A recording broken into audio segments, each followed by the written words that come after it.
Train চলতে শুরু করলো আর শুরু হয়ে গেল তাদের দুষ্টু। ও ট্রেনের মধ্যে স্থির থাকতেই পারছিল না, একবার মাকে, একবার ঠাম্মিকে, একবার আমাকে। কিন্তু সবথেকে বেশি ভালোবাসা মা, তাই এত ভালোবাসা মায়ের জন্য। ট্রেন এসে থামলো কৃষ্ণনগর।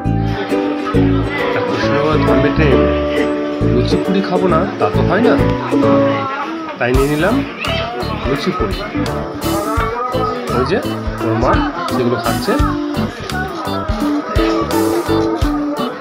এবার ট্রেন চলতে শুরু করলে আমরা পৌঁছে যাই রানাঘাট স্টেশন। এখানে নেমে আমরা হাঁটা লাগাই, সামনে তালে ঠাম্মি আর ওর মা।